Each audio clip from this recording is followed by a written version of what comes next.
What's up, brownies? I am going to have to do a part two of this to go ahead and finish up the first version of this that I already started, which was a lot of the unanswered questions about both Quad and Mariah that were brought up on the show that we never got a straight answer to, right? So I'll go ahead and have to make that the part two. But since Mariah has been on Carlos King for the second time now for over an hour, and we still have not gotten to the meat and potatoes, what I want to focus on today is what happened almost 10 years ago at STK. I think that Mariah was just too drunk to remember exactly what happened. Some of this is her trying to save face, but a lot of it is I think that she's too drunk to remember the details. So let's be clear. The people who were actually there from start to finish and could tell what happened is Mariah Huck, Funky Dineva, Rico Chappelle, Quad, and Michelle Brown.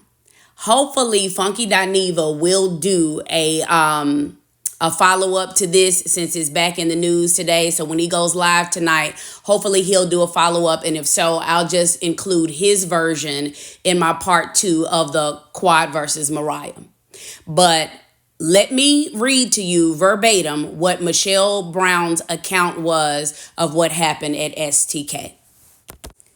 Y'all know I try not to play sides, but when it comes to what really happened at STK, it's Quad who told the truth.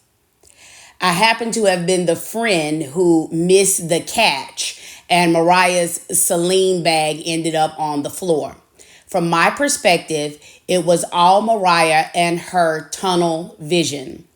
All she sees is her own success, and being that Quad had been talking to executive producers outside of her presence, Mariah was not happy. Rico Chappelle, Funky Dineva, and I all tried to get the two ladies to discuss their issues one-on-one in the back of the restaurant, but Mariah had been drinking earlier and could barely stand up. There were a few words exchanged, and both ladies admitted that they loved each other and missed their friend. But Mariah began to get upset, saying that Quad had been doing things behind her back that wasn't cool. The conversation got heated, and I recall Quad saying something like, Mariah wants to keep me beneath her. We all agreed that the ladies should all meet somewhere else. It was Monday night at STK, and Monday nights is like club night in that spot. There was nowhere in the building that was secluded, and the two were getting louder by the minute. Quad was a part of a group at the restaurant who had assembled for dinner.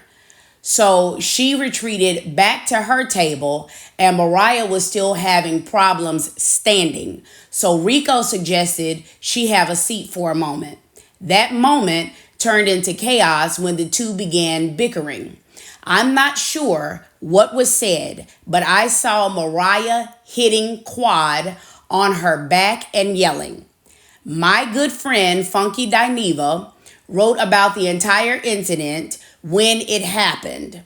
And while I didn't want to get in the middle of Mariah and Quad's drama, I was smack dab in the middle when I had to follow Funky Dineva to Mariah's house when he volunteered to drive her home in her car.